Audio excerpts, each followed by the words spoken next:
Welcome to this Killick Explains video, and welcome to what might seem like a slightly unlikely theme, which is what Arnie, that's Arnold Schwarzenegger, yep, the Terminator, can teach us about investing. Now, the answer may not seem to be a lot, but actually anyone who's read his recent book, Be Useful, drawn on a three-pronged career that's comprised bodybuilding, acting, and politics, quite a trajectory, can draw out 7 lessons. There are 7 chapters. It's a great thing to read about life lessons, which is his focus, but I'm going to use all of them to just pull out some 2024 investing lessons, things to bear in mind, because life and investing are intertwined. Wealth and well-being are almost the same word, depending on which version of English you read. So number 1, and there are 7, have a clear vision.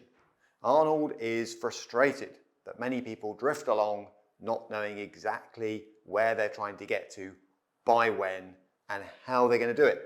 Now he is clearly the opposite. As I say, a 3-part career, clearly structured, that he says he could see coming, he planned for. As I say, phase 1 bodybuilding, phase 2 acting, phase 3 politics, and he's still going now. But in investing terms, it means, this is why I batter on about setting goals, set objectives, even small ones. They don't have to be huge. Make a plan. Be prepared to do, or get someone else to do for you, some spreadsheeting. Yeah? Map out what you want to achieve by when. Put it into a number that you can then get your head around in terms of what investment decisions you need to make to support it, and then try and stick to it. Not rigidly. Life changes. Therefore, your financial strategy needs to change, but at least have one, break it into phases, and try and follow it. Okay, lots more I could say there, but let's go on to number 2.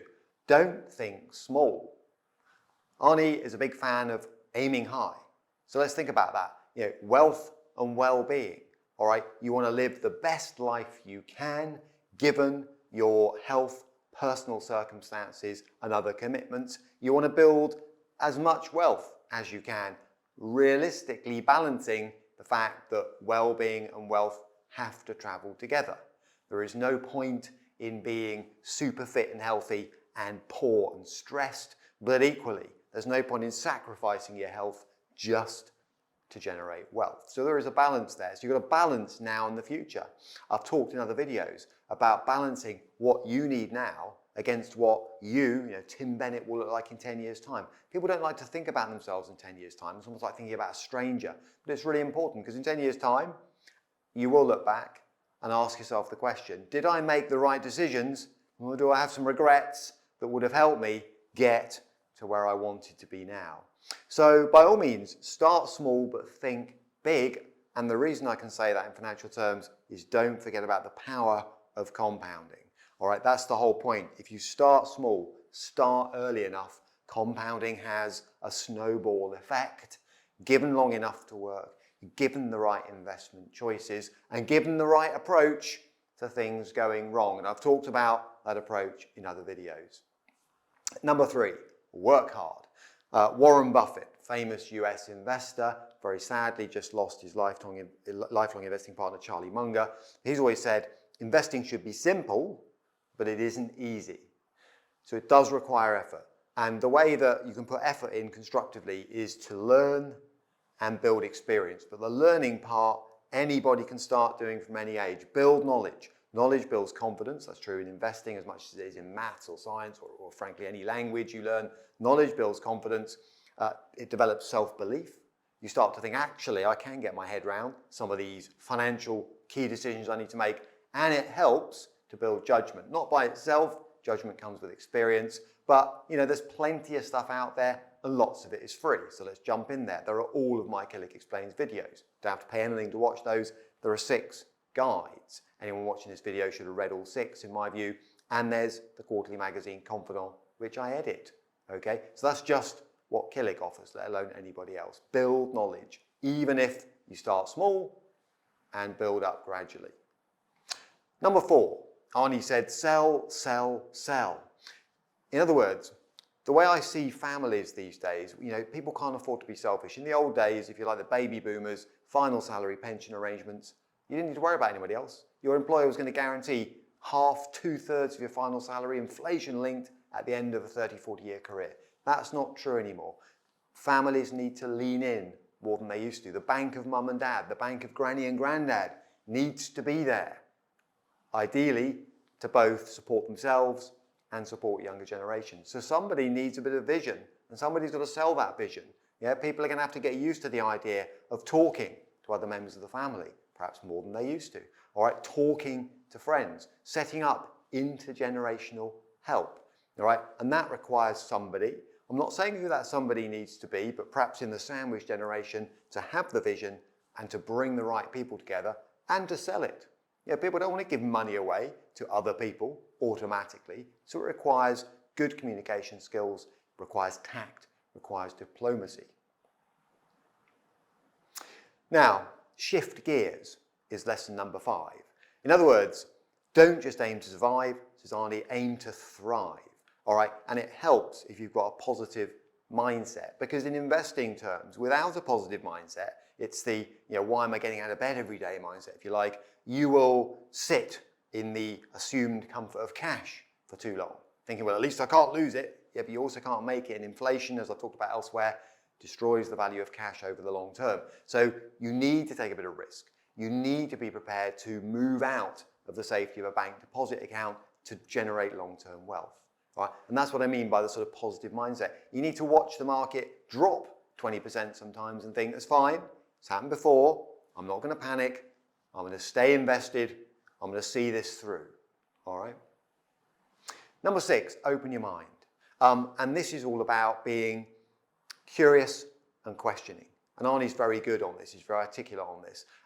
So key skills for the curious and questioning mind include observing, not just showing. You only learn by basically watching other people, not just demonstrating your own superiority the whole time to them. Listening versus telling. Yeah, share knowledge, but sharing knowledge is not let me tell you everything I know about X. It's a two-way process, all right? So listening is a key skill, and many people are actually terrible listeners. Judge versus accept. In other words, if someone tells you something, many other people other than Arnold Schwarzenegger have written about this, don't just accept it, think about it, question it, challenge it, and then if you like it and it makes sense and it stacks up against the data, against your own personal experience, yeah, fine, great, like that idea. But don't just be spoon-fed stuff from sales pitches, whatever it might be, without challenging it first. In other words, keep learning. And then finally, break mirrors, he says. Breaking mirrors is about, and this is connected, not basically looking in the mirror and going, how magnificent am I? You can imagine the bodybuilder, the temptation there. I've done this all myself. Look at the body I've sculpted. And he makes the point that without a massive network, he could never have been successful in any of those fields. It's not a one-man band. And investing is the same. You need to build networks. You need to share knowledge, share wealth as well. Wealth's a lot more fun when you spread it around. Help other people. Okay, who those other people are, I'm not going to specify, but basically there's a point in life where you realize that just accumulating wealth without sharing it is only half the story. And try and leave a good legacy.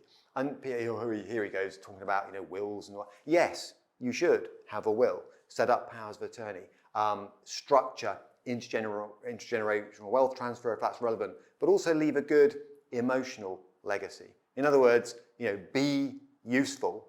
It's the name of the book, is all about making sure that you leave those who will eventually take over from you in a better space than they were before you came into the world and left it. And that is the broadest sense of leaving a legacy, of which finance and money is obviously one key component. So there you have it. Slightly unlikely, 7 lessons from Arnold Schwarzenegger. So for more information on any of those 7, I kept saying I've covered this before, there is killick.com/learn, my library. There are some guides which can put a bit of flesh around the bones of planning, for example. There are actually 6 of them, there's just 1 here. That will be editor@killick.com. And for a copy of our quarterly magazine, Confidant, which contains a lot of thought leadership and investment ideas and planning ideas and all that kind of good stuff, it would be editor@gillick.com too.